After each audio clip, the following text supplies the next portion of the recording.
नमस्कार. आजच्या पॉडकास्टमध्ये आपल्या सर्वांचं मनपूर्वक स्वागत आहे. आज आपल्याला होमिओपॅथी या क्षेत्रातील मोठे नाव, ज्यांना एकूण 37 वर्षांचा अनुभव आहेत, असे डॉक्टर राजेंद्र श्रीमाळी लाभलेले आहेत. सर 1988 पासून प्रॅक्टिस करत आहेत आणि हजारो रुग्णांना बरं करण्यासाठी त्यांनी मदत केली आहे. विशेष म्हणजे स्पाइन अँड जॉईंट डिसऑर्डर्समध्ये त्यांचा खूप मोठा अनुभव आहे, जसं की cervical spondylosis, lumbar canal stenosis, osteoarthritis, ankylosing spondylosis, fibromyalgia, gout, sciatica, osteoporosis आणि बरेच कॉम्प्लेक्स आजारांवर ते काम करत आहेत. कोपरगाव आणि नाशिक येथे सर प्रॅक्टिस करतात आणि दोन्ही ठिकाणी सरांचे स्वतःचे क्लिनिक देखील आहेत. होमिओपॅथीमधील योगदानामुळे डॉक्टर राजेंद्र यांना अनेक पुरस्कारांनी देखील सन्मानित करण्यात आलेले आहेत, जसं की पेनिशिया international excellence award Bangkok, Tathagat international excellence award Malaysia, Samajbhushan पुरस्कार कोपरगाव. त्यानंतर महाराष्ट्र शासनाकडून देण्यात आलेला हा महत्त्वाचा पुरस्कार, जो की आहे doctor Hahnemann life time achievement award, सरांना 2015 सालीच देण्यात आलेला आहे. पुढचा आहे health excellence award and idol of Maharashtra award.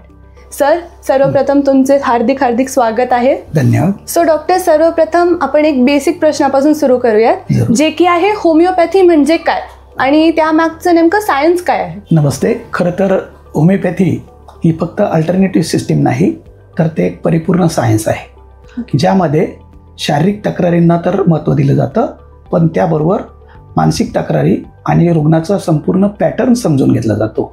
ही एक वेगळीच बाब होमिओपॅथीमध्ये आहे. यामुळे रुग्णाचा शारीरिक आणि मानसिक आजार कम्प्लिटली दुरुस्त होतो आणि रुग्णाची इम्युन सिस्टीम फार चांगली सुधारते. हा एक महत्त्वाचा भाग होमिओपॅथीसाठी आहे. आणि डॉक्टर, तुम्ही जसं की इतक्या वर्षांपासून आता प्रॅक्टिस करत आहात, तर सक्सेस रेट कसा दिसतो ह्याचा? अतिशय चांगला. गेल्या 38 वर्षापासून मी होमिओपॅथीची प्रॅक्टिस करतोय. यामध्ये हजारो रुग्ण आतापर्यंत आपल्याकडे आलेले आहेत. यामध्ये ॲक्यूट आणि क्रॉनिक हे मुख्यतः 2 प्रकार रुग्णांचे असतात. ॲक्यूट कंडिशनमध्ये टायफॉईडपासनं सर्दी, खोकला, निमोनिया, मलेरिया, सांधेदुखी किंवा पोटाची तक्रार, या सर्व तक्रारी तितक्याच लवकर बऱ्या होतात जितका ॲलोपॅथीने होतात. आता राहिला प्रश्न क्रॉनिक डिसीजेसचा. यामध्ये मुख्यतः त्वचाविकार, सोरियासिस, संधिवाताच्या कंप्लेंट्स आहेत. यानंतर येतात मणक्यांच्या तक्रारी. हे सर्व आजार, chronic IBS, auto immune diseases, सर्व प्रकारचे हे सर्व आजार अतिशय चांगल्या रीतीने पूर्ण बरे होतात. परंतु यामध्ये आपल्याकडे जे उपचार घेतात त्या रुग्णांना आपण नेहमी सांगतो की केवळ 15 दिवस, 2 महिने फक्त जुन्या आजारांसाठी तू लक्ष दे, किती कमी होतं ते बघ, आणि जर फरक पडला तरच पुढे कंटिन्यू कर. इतका आत्मविश्वास त्यामागे असतो की रुग्णाला 15 दिवसात चांगला फरक पडणार आहे, हा आम्हाला आत्मविश्वास असतो आणि तो आलेला आहे रोजच्या प्रॅक्टिसमुळे. Great great. सो डॉक्टर, आजकाल जसं तुम्ही ऐकत असाल, एन्झायटी, स्ट्रेस, झोप न लागण्याच्या तक्रारी, यासारख्या गोष्टी खूप जास्त वाढल्यात. तर ह्या बाबतीत होमिओपॅथी कशी मदत करते? होमिओपॅथी यासाठी अत्यंत उपयोगी आहे. मी प्रथमच सांगितलं की रुग्णाची शारीरिक आणि मानसिक स्थिती बघितली जाते. आजकाल अँझायटी आणि अँझायटी न्यूरोसिसचे भरपूर रुग्ण नेहमी येत असतात. यामध्ये रुग्णांना झोप न येणं, एकच विचार वारंवार डोक्यामध्ये असणं, किंवा काही टेन्शन, काही तणाव किंवा एखादी गोष्ट मनाविरुद्ध झालेली असेल, अपमानास्पद असेल, तर रोजच्या धकाधकीच्या जीवनामध्ये रुग्ण दिवसा हे सगळं विसरतो, परंतु सबकॉन्शियस माइंडला जेव्हा सारखं चालू असतं त्यावेळेस त्याला रात्री झोप येत नाही, किंवा पहिले प्रथम याच्यामध्ये झोप आली तर रात्री 1:30, 2, 2:30च्या दरम्यान त्याला परत जाग येते आणि तेच विचार परत सुरू होतात. मग यामध्ये काही रुग्णांना दडदड, अस्वस्थता वाटणं, घाम येणं, नवीन आजार झाल्यासारखं वाटणं किंवा असलेला आजार वाढल्यासारखं वाटणं, अशा अनेक प्रकार येतात. ह्या अँझायटीचे काही प्रकार आहेत. त्याच्यामध्ये एक येते जनरलाइज अँझायटी. जनरलाइज अँझायटीमध्ये रुग्णाला स्वतःची, कुटुंबाच्या सदस्यांची अत्यंत काळजी वाटते. ती अवास्तव काळजी कधी कधी येते. मग आपल्याला घरातून गेलेल्या, बाहेर पडलेल्या मुलामुलींना, मिस्टरांना सारखा फोन करणे, त्यांची सतत चौकशी करणे, कुठे आहे, काय आहे, कसं आहे, किंवा जे थोडा उशीर झाला, फोन लागला नाही तर निगेटिव्ह विचार मनामध्ये येतात. एक असाच रुग्ण आपल्याकडे येत होता आणि तो रुग्ण सतत दवाखान्याचा, आज आला, परत 2 दिवसांनी, त्याला जरी 7 दिवसाचं औषध दिलं तरी तो परत येत होता. मग अशा रुग्णांमध्ये त्याला काही तपासायला सांगायचा तर तो तपासण्या करून यायचा, तो वेगवेगळ्या डॉक्टरांकडे जाऊ का विचारायचा. मग अशा रुग्णांना जेव्हा होमिओपॅथीचं डिसेंट्रिको हे मेडिसिन दिलं तर त्यावेळेस त्या रुग्णाच्या दवाखान्यात येण्याच्या चक्राच कमी झाल्या. आणि तो भला आपलं नुकसान झालं परंतु अशी रुग्णांमध्ये बदल होतात आणि रुग्णाचं मनोधैर्य वाढतं. या सगळ्यांमध्ये वीक विल, मी नेहमी म्हणतो वीक विल म्हणजे मनोधैर्य जे असतं ते फार कमजोर असतं. त्याच्यामुळे अशा प्रकारचे आजार रुग्णांना होतात. याच्यामध्ये पुढचा प्रकार एक येतो आणखी, तो म्हणजे पॅनिक अटॅक. पॅनिक अटॅक म्हणजे कसं की अचानक रात्री जाग येते, ते जे सबकॉन्शियस माइंडला सांगितलं तो विषय आठवला किंवा कोणी येणार असेल, कोणी बोलणार असेल, काही भांडण वाद होईल असं वाटलं तर रुग्णाला अचानक धडधड होणे, घाम फुटणे, अस्वस्थ वाटणे, कधी कधी चक्कर येतात. यामध्ये सुद्धा एक फार सुंदर उदाहरण माझ्याकडे झालेलं होतं. त्यातील एक सांगतो मी की एक जैन साध्वी आल्या होत्या. त्यांना थोडाही सूर्यप्रकाश राहिला, कोणी आवाज केला, विचित्र आवाज आला, रस्त्याने चालताना गाडीचा हॉर्न आला तरी त्यांना सडन चक्कर यायची आणि त्या खाली कोसळायच्या. असं वर्षानुवर्ष ते सहन करत होत्या. इव्हन दो काही छोटा ड्रग घेतला तरी त्याचा त्यांना त्रास व्हायचा. असा जो त्रास होता तो मॉस्कस आणि लॅक्टिक ऍसिड या औषधांनी पूर्णतः बरा झाला आणि नंतर त्या पुढच्या भ्रमंतीला पुढे निघाले. यानंतर येतो एक पोस्ट ट्रॉमॅटिक किंवा पोस्ट ट्रॉमॅटिक एन्झायटी. ही एन्झायटी म्हणजे आता मध्येच नुकताच कोरोना झाला त्यावेळेस अनेक रुग्णांना याचा धक्का बसला होता. आणि माझं तर मत एक, जितके लोक कोरोनाच्या आजाराने गेले त्याच्यापेक्षा जास्त रुग्णांची जी डेथ झाली ती केवळ भीतीपोटी झाली. हा जो पॅनिक अटॅक आल्यानंतर त्यांना जो त्रास, जो ट्रॉमा झाला मानसिक आणि शारीरिक, त्याच्यानंतर ते बरेच दिवसपर्यंत त्यातून बाहेर. नंतर एक चौथा प्रकार येतो ओसीडी, म्हणजे तीच क्रिया परत परत करत येणं. हा सुद्धा त्रास कोविड नंतर बऱ्याच रुग्णांना झाला.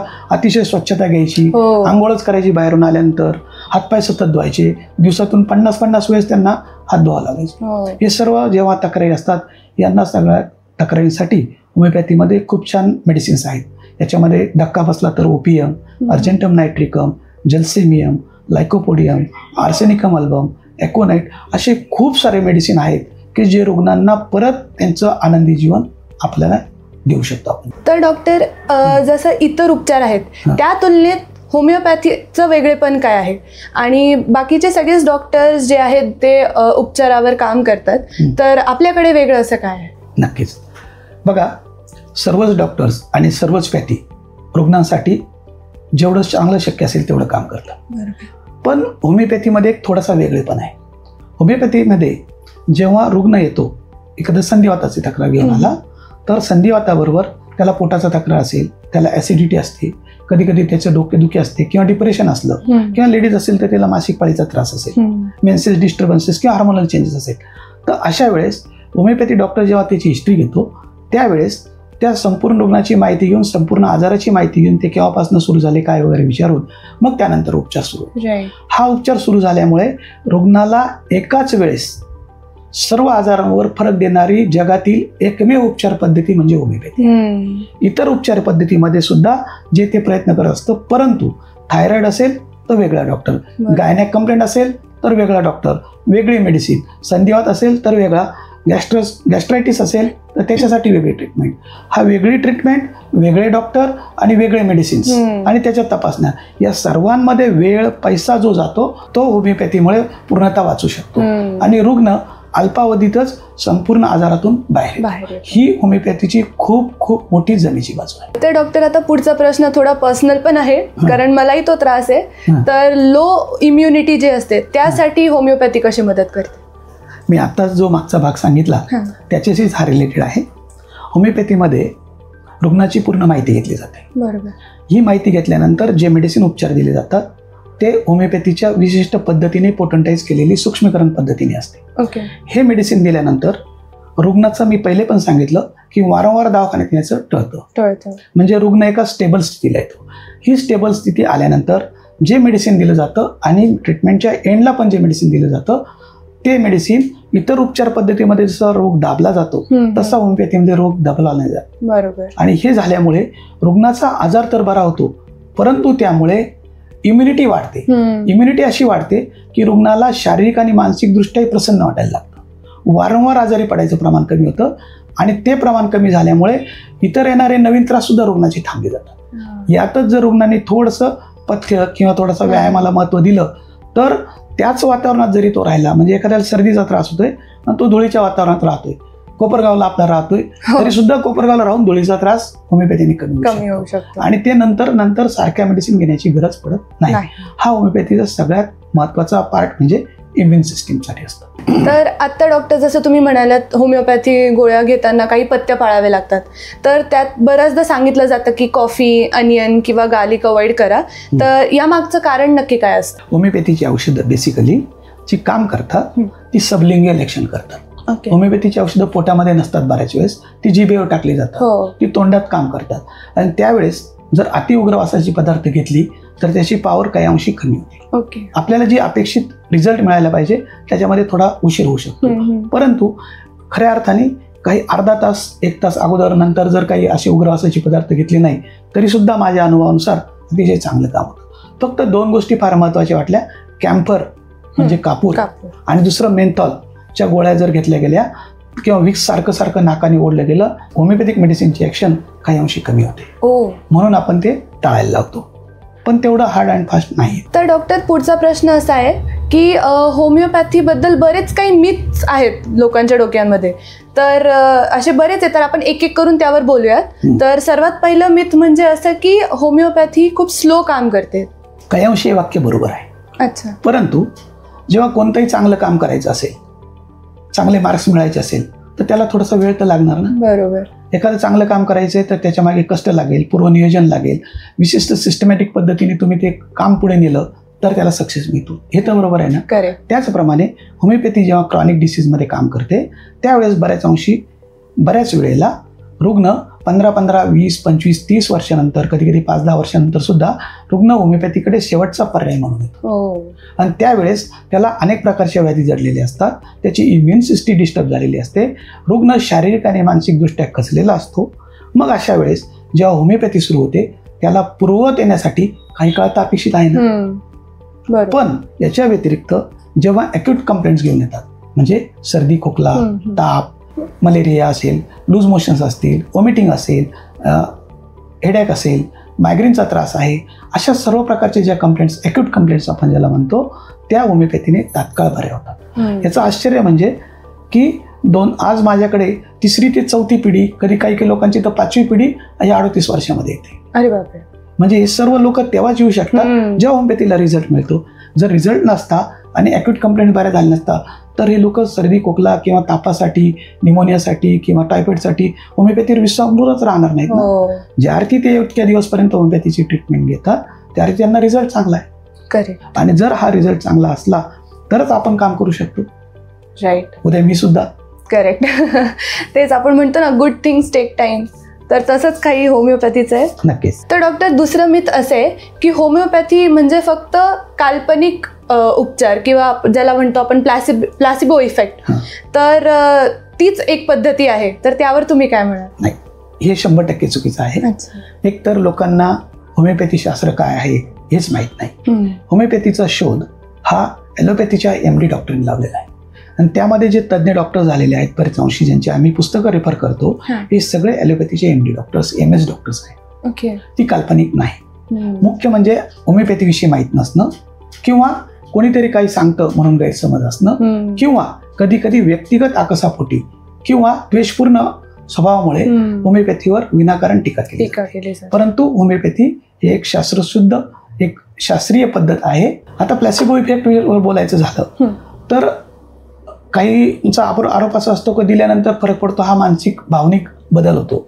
परंतु जेव्हा लहान मुलं, ज्यांना होमिओपॅथी समजत नाही अशी मुलं घेतात, डायरिया असेल तो लगेच थांबतो, वॉमिटिंग थांबतं किंवा टेम्परेचर थांबतं, तर त्याला प्लॅसिबो इफेक्ट कसा म्हणता येईल? करेक्ट. किंवा अत्यवस्थ म्हणजे गंभीर रुग्ण जेव्हा आमच्याकडे येतो त्यालाही जेव्हा रिझल्ट मिळतो किंवा बेशुद्ध रुग्ण असेल, अशा रुग्णांवर सुद्धा होमिओपॅथी जेव्हा काम करते तेव्हा तिथं भावनेचा आणि मनाचा काही संबंध येत नाही ना. असे रुग्ण जर जेव्हा उठून बसल्यासारखे वाटतात त्यावेळेस होमिओपॅथी काय आहे हे समजून घेतलं पाहिजे. आणि आता तर एक मला सांगायला आनंद वाटतो की प्राण्यांवर आणि वनस्पतींवर देखील होमिओपॅथी किती उपयुक्त आणि चांगले प्रयोग करता येतील याचं संशोधन आता चालू आहे.